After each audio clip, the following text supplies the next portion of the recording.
running, and I'm like, I said, hey, are you nervous about jumping? He's like, no. And I'm like, I don't know if I told him, but I was so scared at that point that my legs were buckling. Like you couldn't tell, but my legs felt like wet noodles, and I was like, holy smokes, this is gonna suck.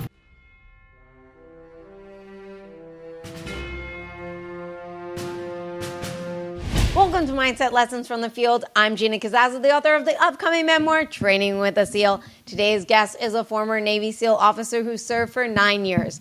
After his military career, he transitioned into the corporate world, working for companies like IBM and 4 startups.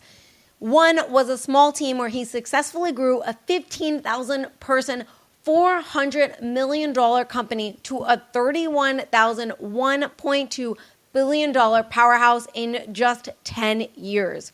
Currently, he is the CEO of Location Tech, a company specializing in wireless panic button systems for buildings. Ladies and gentlemen, I'm really excited to introduce you to Jeff Engel. Jeff, thank you so much for being on the show. Thanks, Gina. It's fun to be here.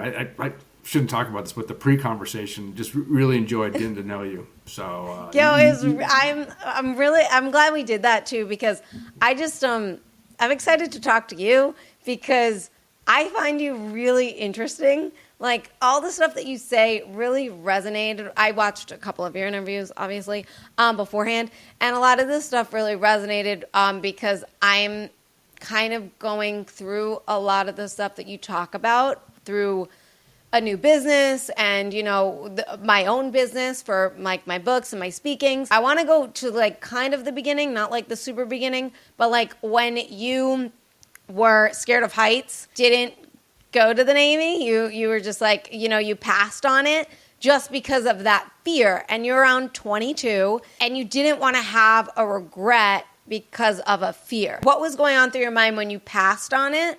And then how long did it take you to realize I got to face this fear? Where I went to college, so it was a military school and a Naval Academy. And so we walked down the hallways, and they'd have some of these things kind of like talking about the Marine Corps and Force Recon and some other stuff. And I remember, and this was probably my sophomore or junior year, looking at it and going, oh, Force Recon, you got a parachute. I'm not doing that. I'm going over here. I was just so afraid of heights. Like I used to, I can't walk on a glass floor if it's up high or look over the edge. I just get used to buckle. I've always swam my whole life. I've always been very much a water person and just I shouldn't be on the water. I should be in the water. And there was just something inside me that said, yeah, I want to be a SEAL. And I kind of got caught up in trying for it. And I was 2 days away from, or maybe a week away from getting a billet. And I told the SEAL recruiters, like, it's not for me. And then I ended up picking surface ships, being on surface Navy, which is probably a great job. But I knew that when I was 65, 80 years old, I would regret it and try it. And so it was the regret, the fear of regretting that I knew I was always going to regret. And part of it came about when I was on the ships and I'd hear someone say, oh, I was going to do that. But it's kind of like, oh, I sped my arm, but I can't do this anymore. And, well, I think you just did bend your arm, and if you can do it, then go do it. If you can't do it, then shut up. Don't talk about it. Like, if you can do it, go do it. What happened was I was actually with one of my best friend, and I was with his brothers, and we were actually shooting. I said, oh, I could have done that. And I'm like, well, what the hell did I just say? Like, I just said what I hate when everyone else says that. And I'm like, I got to go. I just broke a truth of mine. Kind of turned around, and this was 6 months after being on ships, and kind of I don't know if it was 6 or a year, and then kind of figured it out. And then, make a long story short, I checked into the ship just like 5 days before my CO did. My CO checked in. I said, hey, Captain. He pulled me to the ship to help him with this thing, and I was there for 3 years with him. And I said, hey, I kind of want to go SEALs. He kind of looked at me and was like, you jerk. I just pulled a bunch of strings to get you here. And so anyways, he was very nice about it. He helped me transfer. And I think by turning it down initially and then really processing what I had done and really accepting it, it helped me get over my fears of that. It was because it was going to hold me back. Like I knew for a fact that I was going to regret, and I could have been, if I'd stayed in, I could have been great, or I would have been an okay sailor as on ships, but I could have been just as good as a SEAL. And I think from a regret standpoint, I was really going to regret it later in life. Really going to regret it, and it's kind of like my whole philosophy, as much as I can. When I'm 85, 90, I don't want to look back with regrets. That doesn't mean you don't make mistakes. It just means that don't leave something on the table that you're going to regret if you can adjust it. I have a couple of questions from it, but the one I really want to ask you is, how was it then the first time you jumped out of a plane? Oh, actually, jumping out of the airplane wasn't bad. So jump school's 3 weeks long. You do like the first week, you literally jump out of a 3-foot sandbox or 3-box size little thing. No problem. I got that. And the next one is you're in the swing landing trainer, and it's about 30 feet up in the air, and you're strapped in, and you jump out, and you jumped out the door. Like, that was fine. I can see everything. It's all connected. And where you land, you're on the ground. So, yeah, not a big deal. So, anyways, that week I'm running, and I still remember the guy that I was running with, Paul Giberson. Paul probably doesn't remember me. And he's like, I don't remember anything that Jeff and I talked about. But this one time, I'm running with Paul, and we had just finished Bud. So we were in pretty good shape. We were pretty strong and all that stuff. But I'm running along, and I have my glasses on, and I'm running. And I'm like, I said to him, hey, are you nervous about jumping? He's like, no. And I'm like, I don't know if I told him, but I was so scared at that point that my legs were buckling. Like, you couldn't tell. But my legs felt like wet noodles. And I was like, holy smokes, this is going to suck. But part of it was you can't go there as a Buds graduate and not jump out the door. Like, now, it's no longer Jeff's reputation. It's the whole SEAL community. And if you don't freeze, you've done so much damage to the community. It was probably as much as getting going the momentum, and it no longer became about me.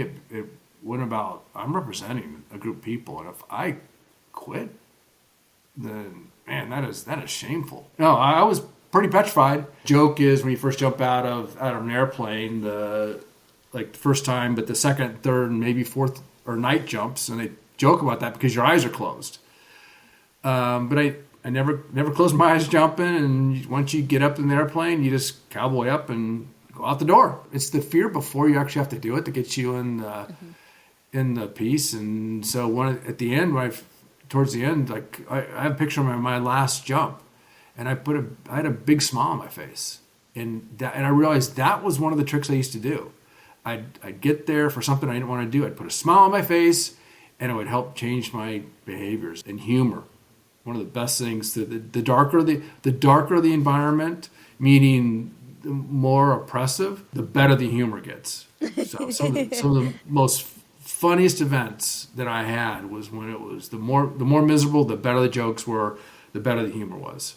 Do you have a time that you recall it was like really miserable for you, where you're like, this sucks more than anything? Sure, there's more than a few, but like anything, I kind of looked at Buds. So whatever the percent is, 25 or 20% or 90%. If 90% or 20% make it through, that means someone has to make it through. 99% or 100% or 1%. Someone has to make it through. So why not be the percent that makes it through?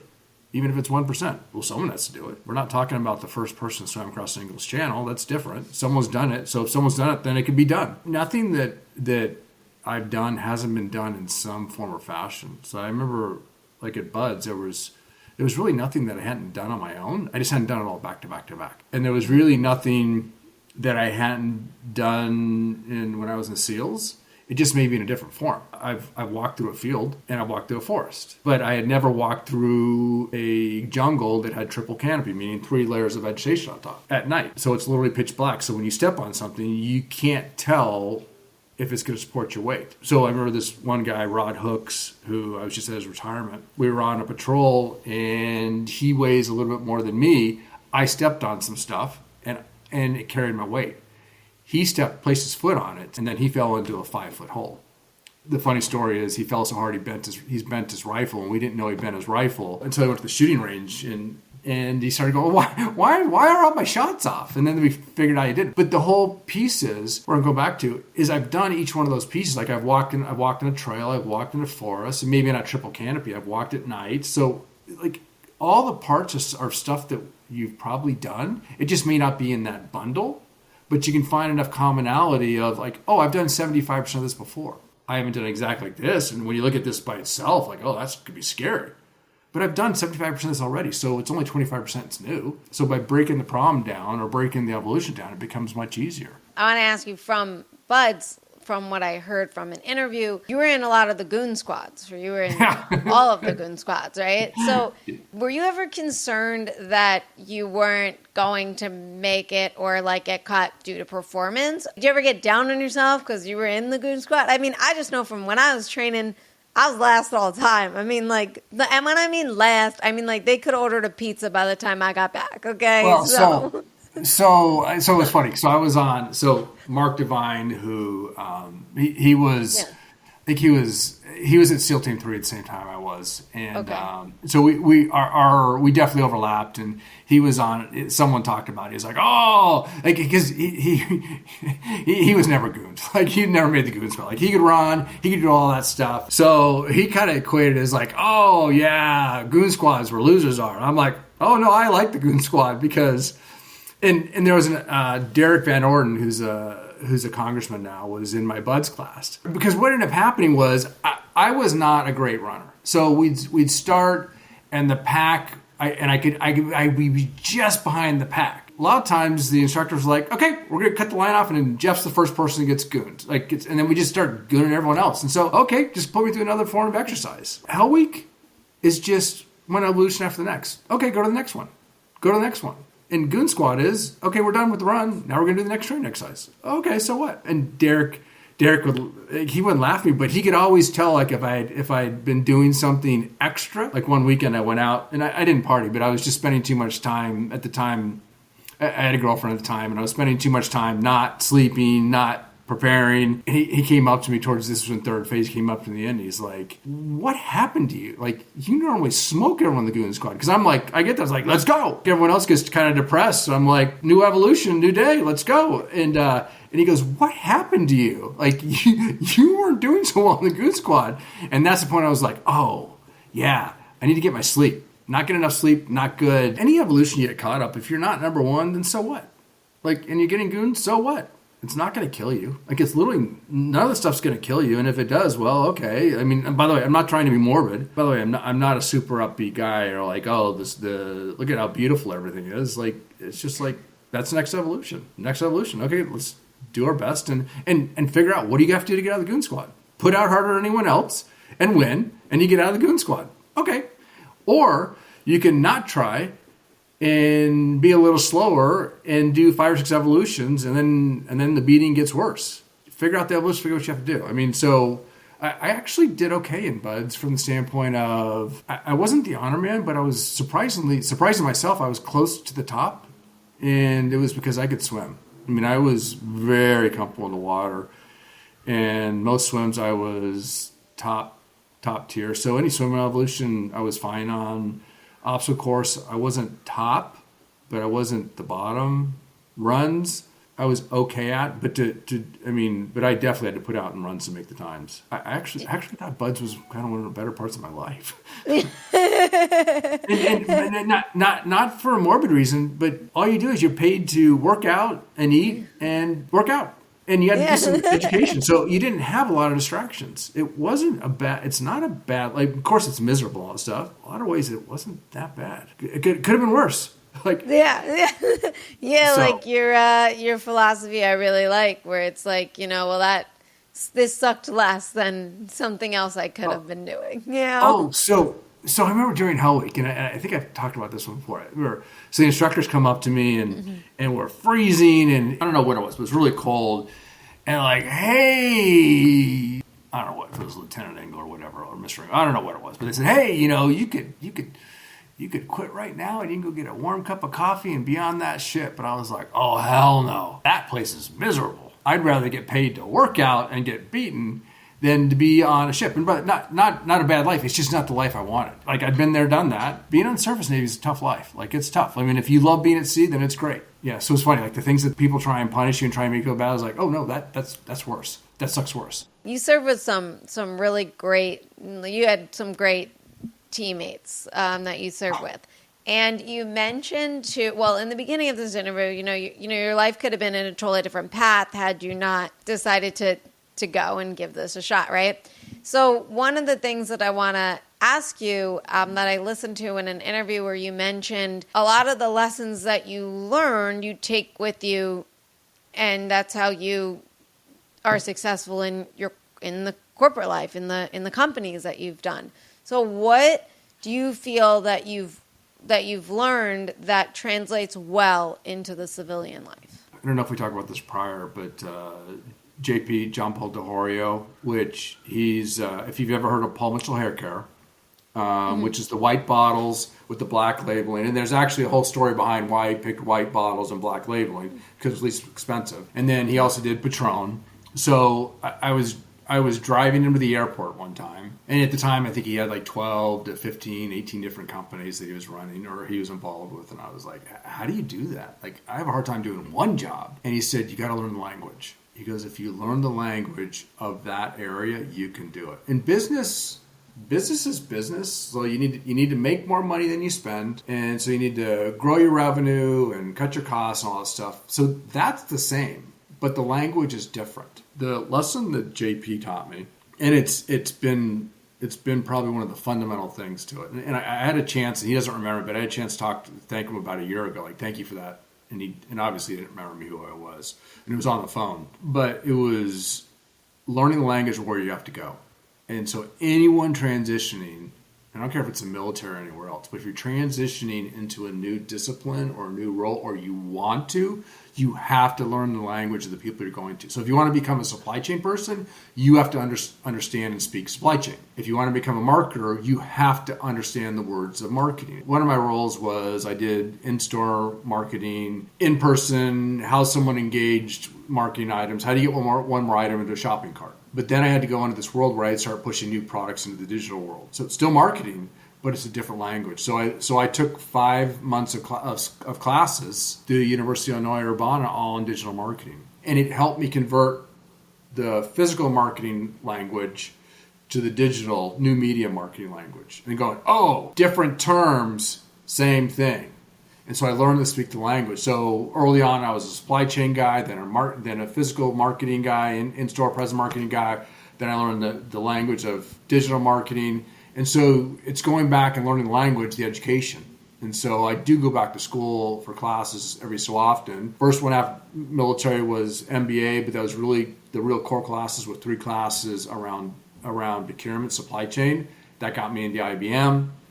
Then I learned how to sell to take it through. That I learned by kind of grit and determination, not great at it until I actually learned a process, which is Miller Hyman, which helped me tremendously. And so Vince McFarland taught me that, and I still talk to him all the time. And there's lessons, but you have to keep learning. You have to learn the language. So anyone who's transitioning, it doesn't matter if you transition from the military to the civilian world, or you're transitioning from tech to retail, you have to learn the language of the piece and verticals, hospitality to retail, etc. And so within 6 months, you can learn the language of wherever you're going.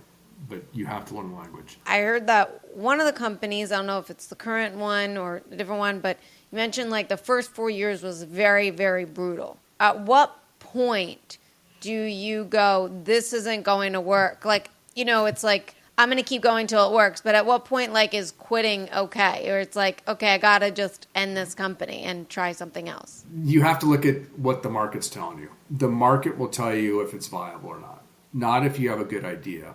The market will tell you. And so you say, well, how do you know the market? So like what I'm currently doing is RTLS, real-time locating services. So it's basically, and the people on my tech team hate it when I use this analogy.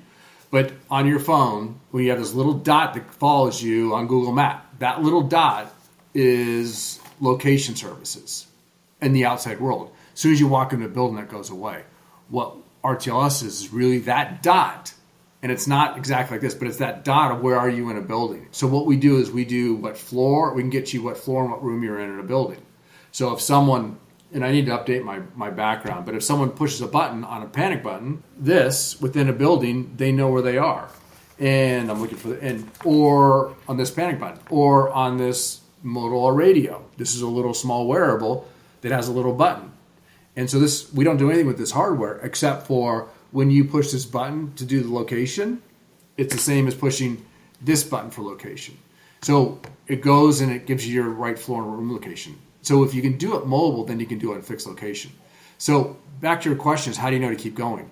There's a report from Gartner, which does a lot of industry look at, that says, so the space we're in 2021 was 1.9 billion. By 2030, it'll be 55 billion globally. So, and it gives things for asset tracking and people tracking, et cetera. I was like, I know where we are. Like, so we're part of a $55 billion industry, and now it's doing it. So I did another business that was around food and beverage packaging, and it was a great idea, creative, but there was no metrics on how I was going to make it. And we got ourselves in Dodger Stadium and Yankee Stadium, and we had ourselves in 7-Eleven, et cetera, and Auntie Anne's. Like, it was good. We were doing great. It was a niche play that wasn't going to grow, that wasn't going to be a billion-dollar enterprise.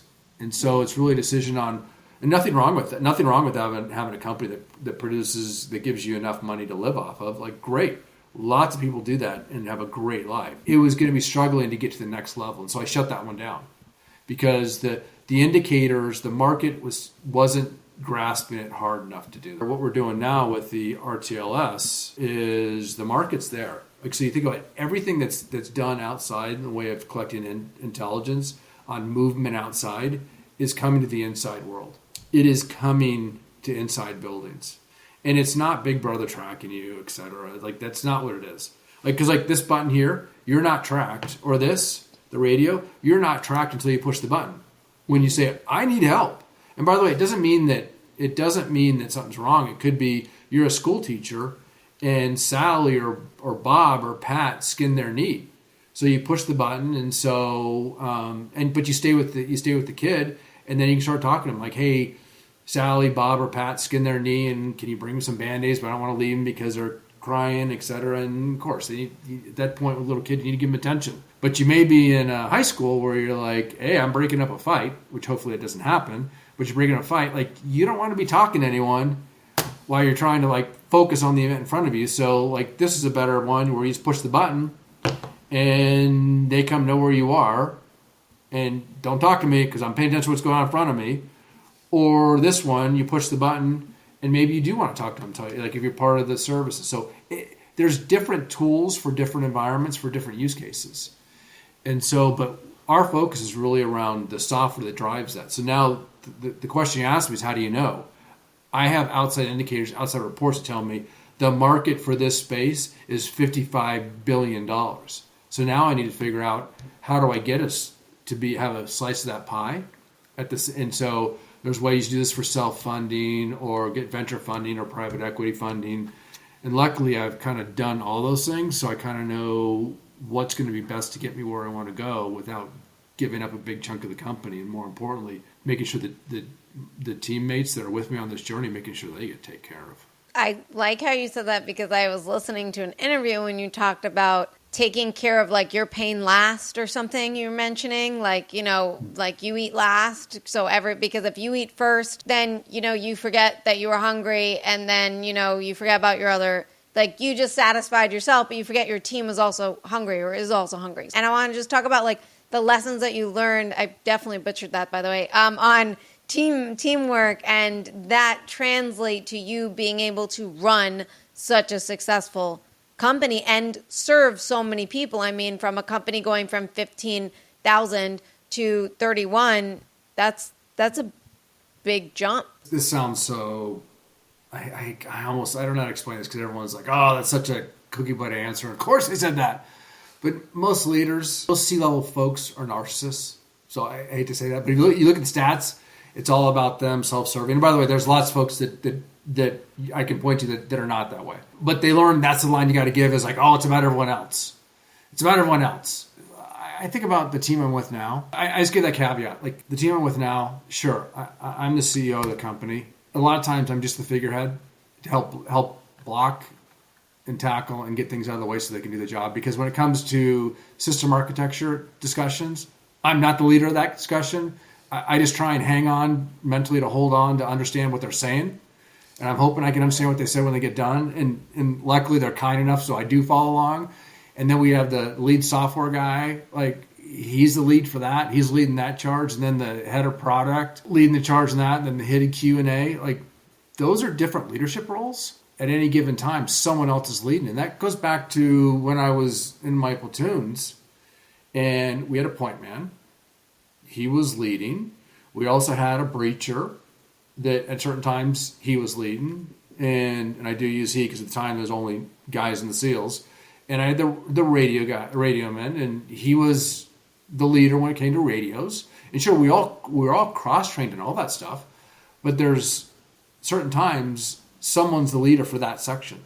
Someone's the leader for that section. Someone's the leader for that section.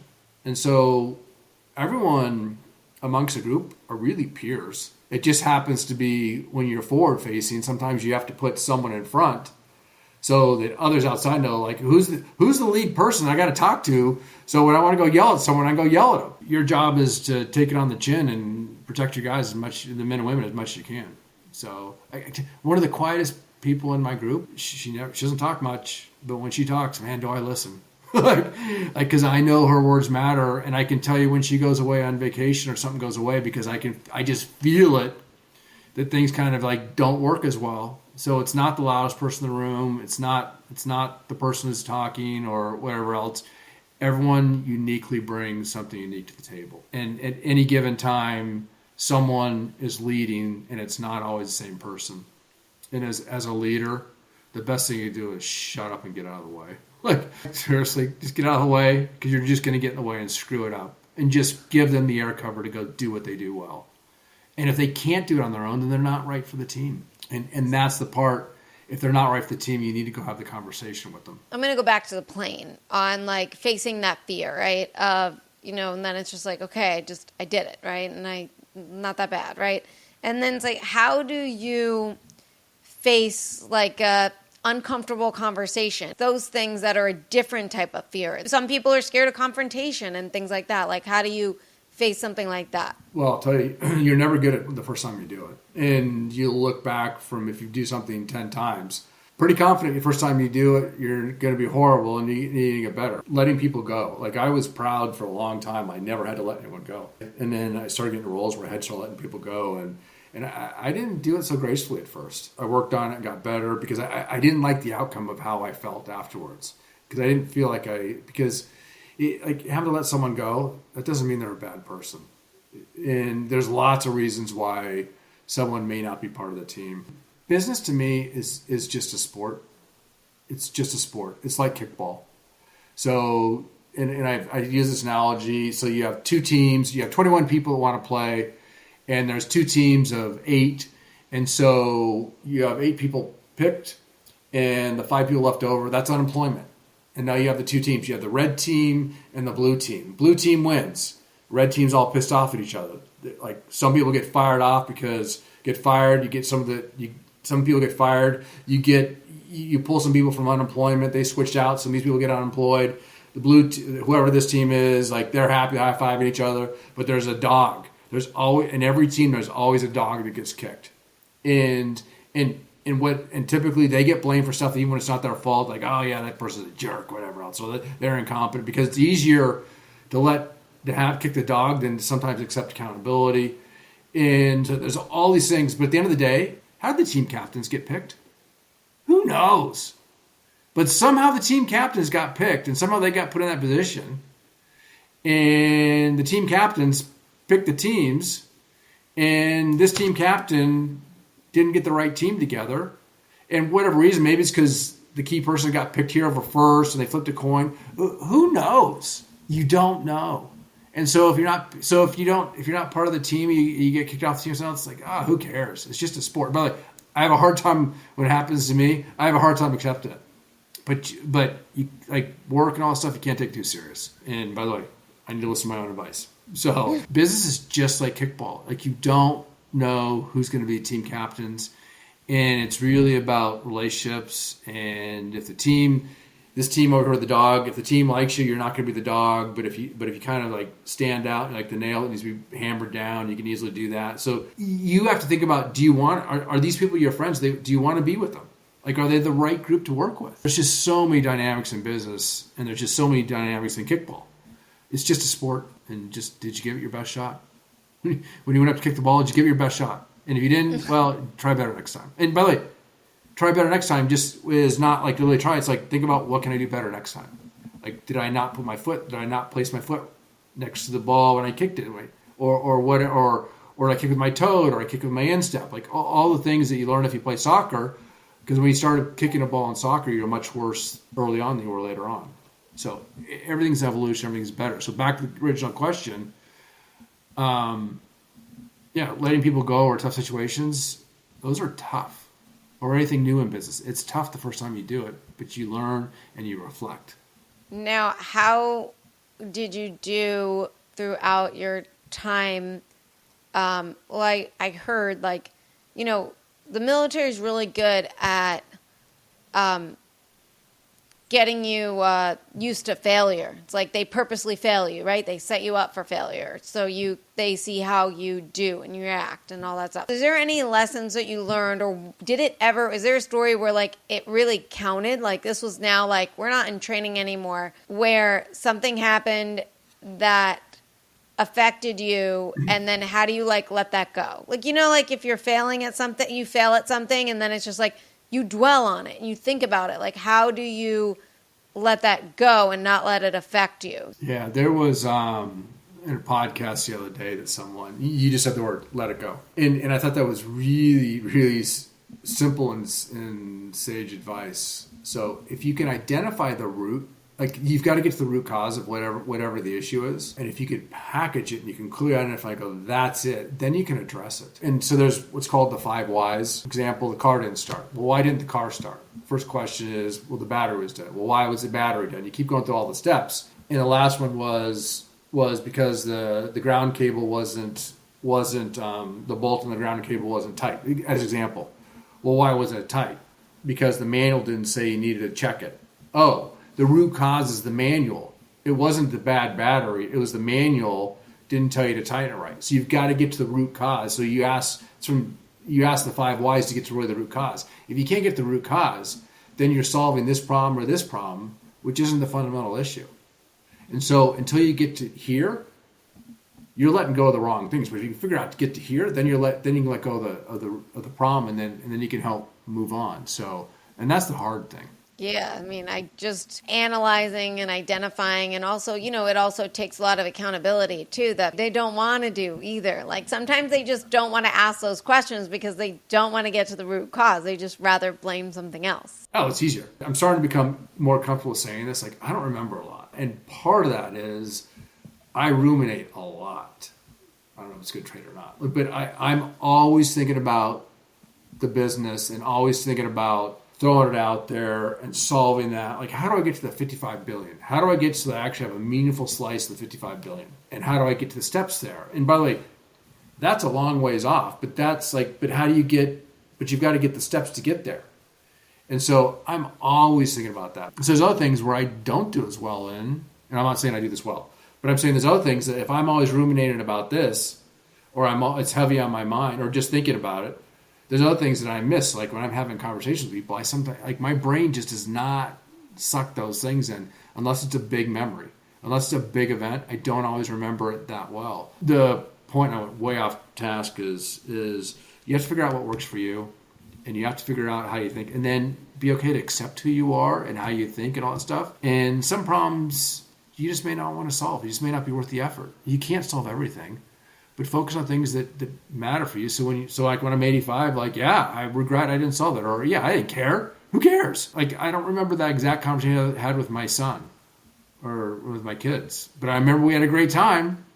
Okay. And so I just kind of try and keep things in my brain power that I know I can process, and the things I can solve, and recognize there's some things I'm just not going to be great at memorizing stuff. We talked about earlier, movie lines. Don't ask me to memorize something. Not going to happen. But if you ask me to freestyle, I can do okay. If you give me the subject and I can think about it, I can do okay. But do not ask me to memorize lines. I just know and maybe it's a mental block. Probably is. But I've decided I'm not going to be able to memorize stuff. Okay. Not going to be part of my repertoire. What did you learn during your early military career that you feel like has helped you gain success? Something really simple. Write it down. Nothing earth-shattering. Make a list. Write it down. Because if my mind's wandering, always thinking about the big picture, I'm going to forget. If I don't write it down, I'm going to forget it. I'll get it like 80% right, but that 20% is what matters. So write it down. And so I think you have to look at everyone has to look at themselves and figure out what do they have to do. You asked earlier about 4 years, et cetera, and we kind of joked about this earlier. I didn't have a better alternative. If I had a better alternative, I may have quit. But I didn't have a better alternative. And so I'm going to keep doing until I find a better alternative. And I didn't look hard, but if a better alternative had come along, I may have taken it. But I can also tell you, like the current company I have, Location Tech, it's been a hard we're past that, but it was a pretty hard couple of years because things that I kept thinking were going to happen didn't happen. And it was really around, a lot of it was just being let down by people that kind of said, oh, they do this, they do that, or I just believed in them. I believed in them too much. And by the way, this is not the core team. The core team has been, and you may have heard talk about this, I've worked with some really, really great people.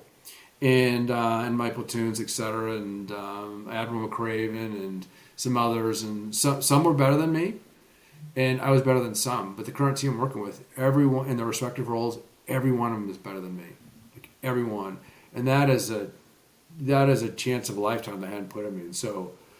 And we kind of all stuck it out, and because of that, we're in the position where we are now. But if it hadn't been that mutual respect for each other and not want to let each other down, we probably would have quit. And I'm super grateful we didn't. We stuck together because of the core team that we just kind of didn't want to let each other down, which is what like a SEAL platoon is. Like you have people in the SEAL platoon that don't get along or they don't agree on something, but the bad behaviors, whatever, or the disagreements stay in the platoon. And by the way, I'm not saying you hide stuff, but you don't go talk about people poorly behind their back outside the platoon. If you have an issue with someone, deal with it in the platoon. And that philosophy is kind of with the team. We do a really good job of having direct conversations, not disrespectful, but having direct conversations. So sure, I'm the CEO, but the team tells me, yeah, no, you're wrong, Jeff. Okay, great. Help me understand why. And by the way, I don't ask them in a challenging. I go, I'm not challenging. I go, but I'm asking to understand. Because there's always, it kind of goes back to the 5 whys. My initial reason is probably not, my initial understanding is what they're saying is probably not. It's probably like this, like, oh, yeah, you're right. Or maybe we get there, it's like, yeah, I agree with you, you're right, but we're going to do this anyway. There is a certain point where you have to step up and say, yeah, I heard you, but this is what we're going to do. And by the way, you can tell me I told you so when I'm wrong. You have that right. But we're going this direction now. Now, how did you learn that communication? I mean, what did you learn in the platoons that taught you guys all good communication? I don't know if it was learning the platoon. I think it's just over life. I remember, and this is early on when I was platoons, and being an officer in the platoon, you're not necessarily the one with the most experience. Your job is to plan the mission and get people to the target to do their job. That's your job. Your job is to make sure that you get everyone there. So if you need to breach a door, you get the breach to the front door or the door they need to get to. If you need to get your sniper there, your job is to get the sniper there. Your job is not to take the shot. Your job is not to do the breaching. Your job is to get there. My point man, we were on a patrol once, and we're patrolling, and he did the signal for rally point or to circle up.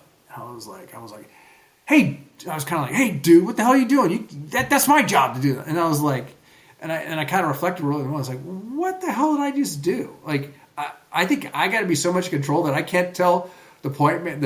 I have to tell the point man when to circle up. Like, no, he's the guy leading patrol, and he may have a question. Like, he may say, we don't know where we're going, or anything else. Like, so you got to get out of your ego and say, yeah, there's lots of good questions out there, and you don't have them all. And there's lots of good answers, and you don't have them all.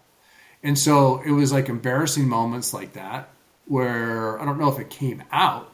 I don't know if I actually said that, but it went through my head. And then I reflected as like, where did that come from? And this was when I was in my 20s, but it was definitely my ego speaking. And it was me not being comfortable in what I was doing. It was me not being comfortable of letting go. It's okay to let others be right. And it's okay to ask questions. And it's okay for others to be smarter than you. Like, all that's okay. You guys just want to be the team kickball team that wins. Like, that's it. I do got to ask you, because I did read all of his book. What was it like working alongside Admiral McCraven? Funny, you're the first person to ever ask me that, I think. Really? Yeah. I think of him every morning. I make my bed. Oh, so do I. By the way, so do I.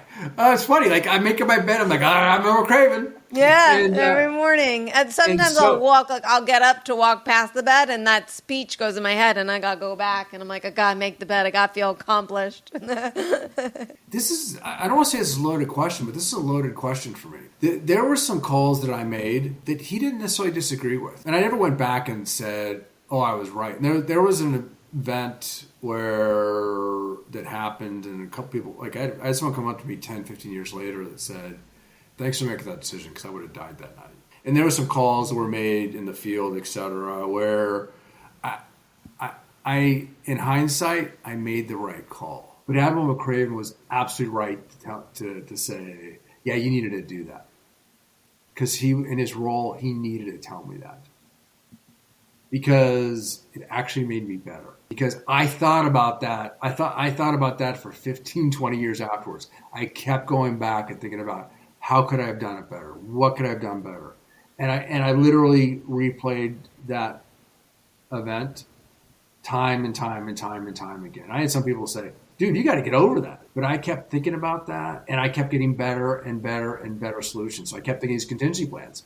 I would do this, I would do that. And it wasn't just like that decision better. It was, what are the steps I needed to do beforehand? So like the one guy said, I would have died that night. Well, how did the chief and I put him in the position that he thought he was going to die that night if I didn't make a different call? Like, that's the first failure. So I give myself credit for having the gut to say no. Like, someone's going to die if we do this. Okay, so my gut was right, but the failure was not making sure this guy was prepared in the first place. That's where the chief and I let him down, failed. By the way, it's a learning. It's not a failure. It's a learning. And so because McCraven pushed me hard, he made me better. A lot of the people said, oh, I made the right call. And McCraven had me in the next day saying, like, I mean, there's a lot to the whole thing. He wasn't necessarily an easy guy to work for, but man, I respect him so much because he made me better. And that is applied to going forward today. And I hadn't seen it for 20 years. I told maybe one or two people on this, but he did a keynote at an event, big event in hospitality space. And I hadn't seen him for a long time. And I talked to him maybe once or twice. I talked a couple times before that. And the head of the HLA, or the number 2 guy, greeted him. We were both on the stage, greeted him, and he shook his hand. And he came up to me and said, I put my hand and shake him, and he gave me a hug. And if you look at the picture, like, I grabbed that guy so hard. Weird as it sounds, I needed that hug from McCraven. And by the way, you don't ever hug a 4-star admiral. Like, you don't ever. And so, like, I hear people call him Bill McCraven. I'm like, oh no, it's Admiral for me, and it's yes sir. Like, and by the way, I have Admiral friends, and I call them by their first name, but not Admiral McCraven. Like, you just don't call that guy Admiral McCraven. So I have a ton of respect for him, and even though it's just, he probably didn't even realize it, but just like, I needed that hug from him, which is kind of like the moral of the story is, if you see someone needs a hug, just give him the damn hug. But like that, him giving me a hug just kind of let all that rumination saying it's okay, because it made me better thinking about it. But he also said, like, hey, we're not always going to get it right, and we just keep trying to get better and better. And that was his goal. How do we get better, and how do we keep thinking these things through? And so that was one of the things. So like John Paul DeHorio taught me learning language. McCraven taught me, learn from the past and keep making it better. Keep making it better. Keep making it better. Keep pushing. Keep pushing. There's so many things that he brought to the table. And probably he was not liked by everyone, but I had an executive who I worked with, and I was going to meet one of the top executives at Pepsi, and Carla Cooper was the person. She goes, "Oh yeah, you can use my name here." Like, I got along with him. She goes, "But you can't use my name everywhere. Or you can't use introductions. Like, so not everyone's going to like you, and that's okay. And so you're going to have people, and you hear some people say, "Oh, I didn't like McCraven," or whatever else.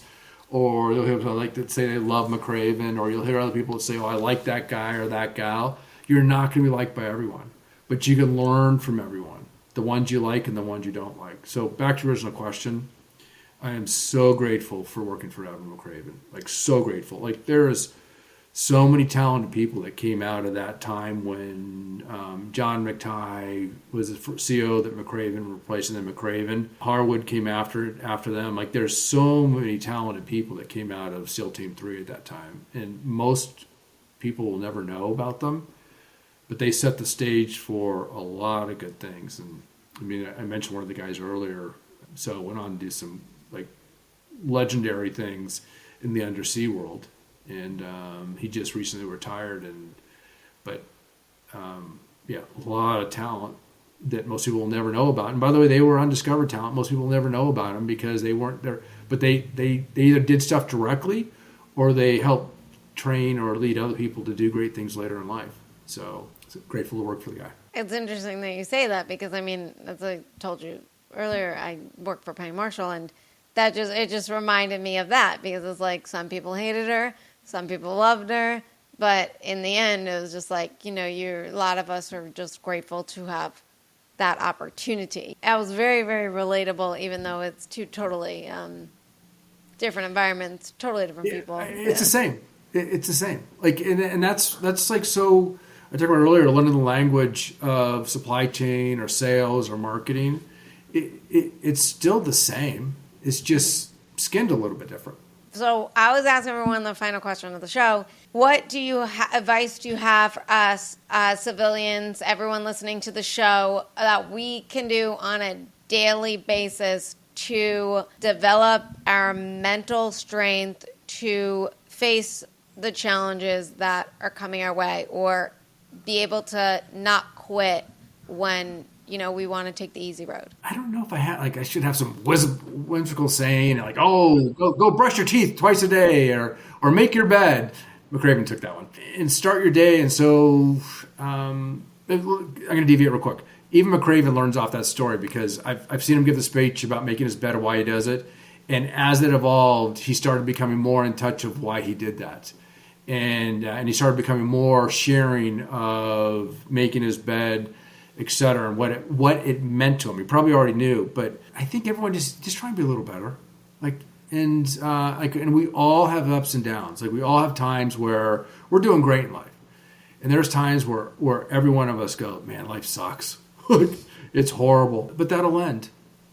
And if you're struggling and you're like, "I don't know I can't figure out how to get my way out of the box," go get help. Nothing wrong with getting help. Nothing wrong with admitting you're not the smartest person in the room, or nothing wrong with saying I need help or anything else.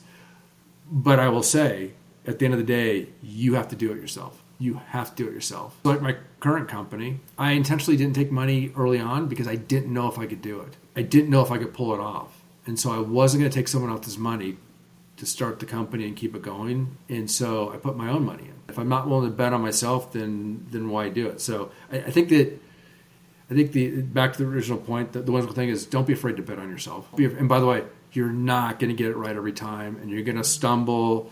Get back up. Keep going. You're going to fall down again. Get back up. Get back up. Get back up. It's going to be okay. And we're 85, 90 years old. Just hopefully you can say back, "Yeah, I gave it my best shot." And by the way, it doesn't mean you got it right every time, but you just gave it your best shot. So, and I think the last thing is, I just hope I pass it on to my kids. Just do your best and no regrets. That was really good, and that was so relatable to me because yesterday I had that, man, life just sucks and it's hard. And then I just realized, like, the people that I talked to on the show, like, I have one person from the show that, like, lost his legs, and I'm just saying to myself, there is just, and then I had another person whose like kid is in the NICU fighting for their life. And I'm just saying to myself, oh gosh, like Gina, just keep on going. Like you're fine, but, I some days you have to be able to pick yourself up and go. So that was perfect for me, at least. I hope other people got something out of it. And I just want to thank you so much for talking with me and being on the show. You were really fantastic. Thank you. The best part was hearing about you before we started. Like seriously, like I love what you're doing. I love what you're launching pretty soon. And I don't know if you could talk about it, but I like the quick questions I asked, like, oh yeah, that's a pretty good idea. And I hope the market plays out for you on that. And I hope the people you have to go visit for that recognize what you're doing. Because I think you're, as Penny Marshall said to you, like you're good in front of the camera, et cetera. And that part, like that's the same thing as putting the product. You're figuring out a product that belongs in front of people that people will want to engage with. So I please keep me in the loop on that, because I'm definitely curious to hear how that goes. So fascinating. So I'm really glad that we had some time before the show to talk about you. Definitely. No, I really enjoyed talking with you. I enjoyed talking with you the whole entire time. And everyone that's listening, please like, share, comment, subscribe, become a Substack member, and help me keep this podcast going. Thank you guys so much, and I will see you all next week.